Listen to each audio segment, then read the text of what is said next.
नमस्कार। एमपी की महाभारत में आपका स्वागत। मैं हूं प्रकाश हिंदुस्तानी। इन दिनों बिहार चुनाव की बहुत चर्चा है और साथ ही मध्य प्रदेश के चुनाव की भी चर्चा है। अब बिहार के चुनाव में तो खैर पूरी 243 सीटों पर मतदान होना है, लेकिन मध्य प्रदेश में केवल 28 सीटों पर ही मतदान होना है। मध्य प्रदेश के ये उपचुनाव कहने को उपचुनाव है, लेकिन ये थोक बंद उपचुनाव है, होलसेल उपचुनाव है। 28 उपचुनाव एक साथ होना कोई सामान्य बात नहीं है। खास बात यह कि मध्य प्रदेश के इन चुनाव में जो नतीजे आएंगे वे चुनाव के नतीजे तय करेंगे कि मध्य प्रदेश में बीजेपी की वर्तमान सरकार आगे भी चलती रहेगी या यहां वापस कांग्रेस की सरकार बनेगी। तो कुल मिलाकर ये मामला बहुत ही संगीन बन गया है, बीजेपी के लिए भी और कांग्रेस के लिए भी। मध्य प्रदेश की विधानसभा में 230 सीटें हैं, बहुमत के लिए चाहिए 116 सीटें। अभी 28 सीटों पर कोई विधायक मौजूद नहीं है। 25 विधायकों ने दल बदल कर लिया था, जिसके कारण वे अयोग्य घोषित कर दिए गए और सीटें खाली हो गई और 3 विधायकों का देहावसान हो गया। ये 28 सीटें खाली हो गई और इन 28 सीटों पर चुनाव हो रहे हैं। खास बात यह है कि इन 28 सीटों में से 25 सीटों पर वे लोग हैं जो कांग्रेस छोड़कर बीजेपी में शामिल हुए थे। ज्योतिरादित्य सिंधिया के साथ थे, वाया बेंगलोर ये बीजेपी में आए और इन्हीं के कारण सरकार डामाडोल हुई। अब इन्हीं लोगों में से 25 लोगों को वापस बीजेपी का टिकट मिल गया। पहले ये 25 लोग कांग्रेस के विधायक थे, फिर ये बीजेपी में गए और बीजेपी ने इनको टिकट दे दिया।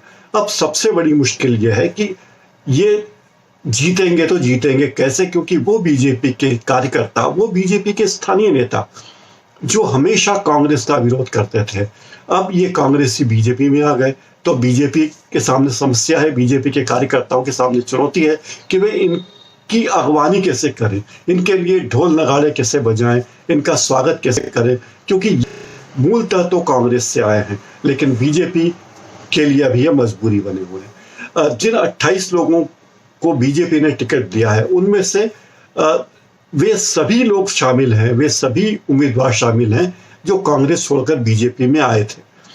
तो इस तरह मामला काफी गंभीर हो गया है और सभी दल बदलुओं को टिकट दे दिए गए हैं। अब जो हाल होने वाला है मध्य प्रदेश में, उसमें पूरी साख दांव पर लगी है मुख्यमंत्री शिवराज सिंह चौहान की, क्योंकि उन्हें सरकार को निरंतर बनाए रखने के लिए कम से कम 9 विधायकों की जीत जरूरी है।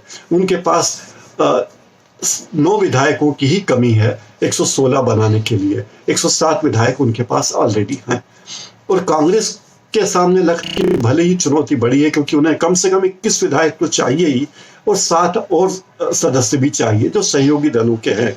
तो इस तरह 9 के मुकाबले 21 की जरूरत कांग्रेस और भाजपा को है।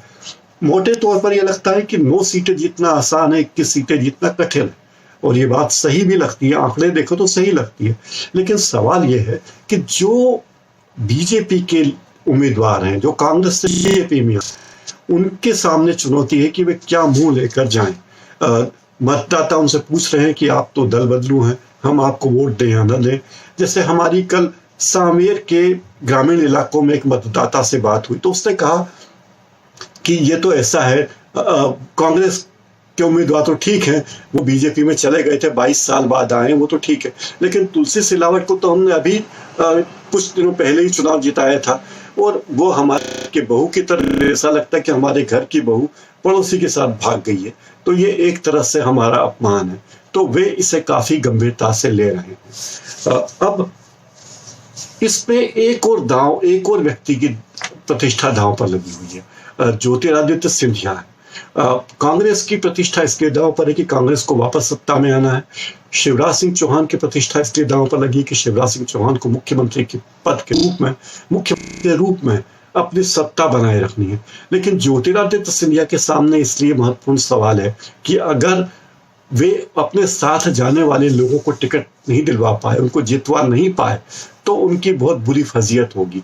क्योंकि वे विधायक फिर न कांग्रेस के विधायक रहेंगे न भाजपा के विधायक बचेंगे, वे एक आम नागरिक हो जाएंगे। ये बात और है कि वे सत्ता का उपयोग करते हुए उन्हें कहीं ना कहीं एक्मोडेट कर दें, कोई निगम प्रतिष्ठान दे दें, लेकिन उनका पद खाली ही हो जाएगा।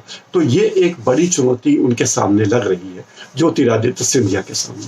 दूसरी बात यह कि ज्योतिरादित्य सिंधिया के का विरोध भाजपा में कोई नहीं कर रहा, लेकिन अंदर ही अंदर वे बार बार यही कहते कि हमारा मन सिंधिया के साथ है।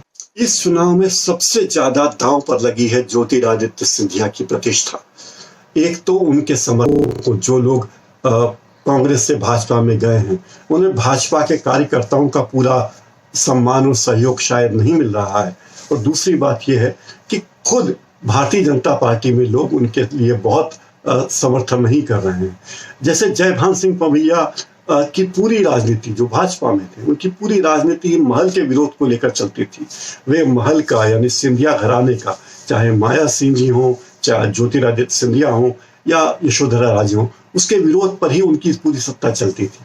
वे प्रत्यक्ष अप्रत्यक्ष रूप से इनका विरोध करने में कभी नहीं चूकते थे। और इसमें एक और नाम जुड़ गया है, नरेंद्र सिंह तोमर का, जो काफी सिंधिया के खिलाफ काफी बातें बोलते रहते थे। अब वे लोग मन से इनका समर्थन करेंगे, इसमें बहुत शक है। दूसरी बात यह कि वे आम कार्यकर्ता और वे लोग जो विधायक पद के दावेदार थे, या जिन्होंने पिछली बार भारतीय जनता पार्टी के टिकट पर चुनाव लड़ा था, ऐसी 16 सीटें ग्वालियर और चंबल संभाग में है जहां लोगों ने भारतीय जनता पार्टी के टिकट पर चुनाव लड़ा था, लेकिन चुनाव हार गए और कांग्रेस के प्रत्याशी वहां से जीते थे। वही कांग्रेस के 16 प्रत्याशी वापस भारतीय जनता पार्टी में आ गए और अब भारतीय जनता पार्टी ने उन्हें टिकट दे दिया है। और अब भारतीय जनता पार्टी अपने कार्यकर्ताओं से, यानी उन पुराने हारे हुए विधायक पद के उम्मीदवारों से कह रही है कि वे उन उम्मीदवारों को जिताए जो कांग्रेस से भारतीय जनता पार्टी में आए। तो ये बहुत ही घालमेल वाली स्थिति है, ये स्वागत करने वाली स्थिति नहीं है, और वे इस बात को लेकर बहुत ही दुखी और व्यथित हैं। तो लगता है कि अब इस बारे में क्या होगा, कहा नहीं जा सकता।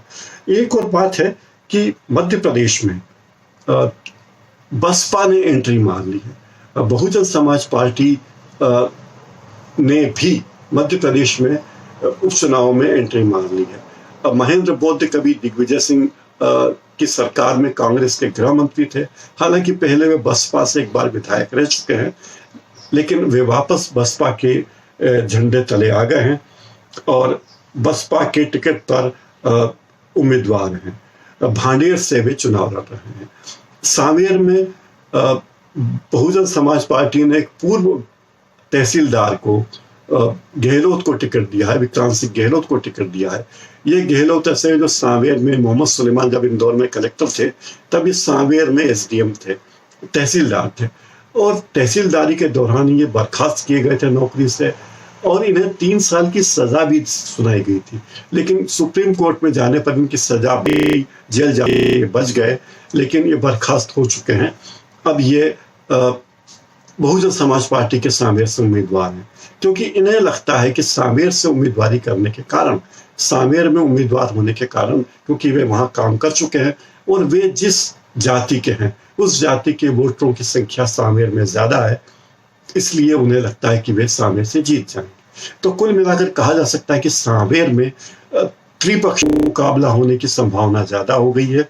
कांग्रेस ने प्रेमचंद गुड्डू को टिकट दिया है, जो पहले कांग्रेस में ही थे, कांग्रेस से ही विधायक थे, और वे 22 साल से सांवेर नहीं आए, क्योंकि उसके बाद वे लोकसभा में भी चले गए और उन्होंने अपनी सीट बदल ली थी। प्रेमचंद गुड्डू बीच में भारतीय जनता पार्टी में भी चले गए थे, लेकिन जब तुलसी सिलावट भारतीय जनता पार्टी में आए तो वे कांग्रेस में आ गए और वे उसी सांवेर से उम्मीदवार हुए हैं जहां से तुलसी सिलावट अब भारतीय जनता पार्टी के उम्मीदवार है। पहले तुलसी सिलावट कांग्रेस के उम्मीदवार थे और सांवेर से विजयी हुए थे। अब उनका मुकाबला 2 दिग्गजों से हो रहा है, एक तो गहलोत जो बसपा के उम्मीदवार हैं और दूसरे कांग्रेस के प्रेमचंद गुड्डू। अभी कल की घटना है कि सांवेर जाते हुए एक व्यक्ति के पास से 50,90,000 रुपए नकद पकड़े गए। ये 3 वारदातें बड़ी संख्या, बड़ी मात्रा में नकदी को लेकर है। अब तक 71 लाख रुपए सांवेर क्षेत्र में जब्त किए जा चुके हैं नकद। तो ये कहा जा रहा है कि प्रेमचंद गुड्डू आरोप लगा रहे हैं कि ये सारा पैसा भारतीय जनता पार्टी के उम्मीदवार तुलसी सिलावट के प्रचार में नोट बांटने के लिए और इसकी शराब या अन्य साधनों के हिसाब से इसे लाया गया था। तो आरोप प्रत्यारोप का दौर काफी जोर शोर से मित्रों, बिहार और मध्य प्रदेश के चुनाव में यही अंतर है कि मध्य प्रदेश की ये जितनी भी सीटें हैं, 6 सीटें मालवा निमाड़ क्षेत्र की हैं और 16 सीटें वो हैं जो ग्वालियर चंबल संभाग की हैं। ग्वालियर चंबल संभाग की 36 सीटें हैं, उसमें से 26 सीटों पर कांग्रेस ने बढ़त हासिल की थी और उन 26 सीटों में से 16 सीटों पर कांग्रेस के प्रत्याशी दल बदल करके भारतीय जनता पार्टी में चले गए और उनके हटने के कारण जो सीटें खाली हुई वहां से वे वापस भारतीय जनता पार्टी के टिकट पर ही उम्मीदवार हैं। तो आप इस पूरे मामले में पूरी राजनीति के खेल को समझेंगे तो लगेगा कि वाकई बड़ा दिलचस्प मुकाबला होने जा रहा है। मध्य प्रदेश में होने वाले चुनाव भारतीय जनता पार्टी के लिए महत्वपूर्ण है क्योंकि भारतीय जनता पार्टी की सरकार इसके ऊपर निर्भर है।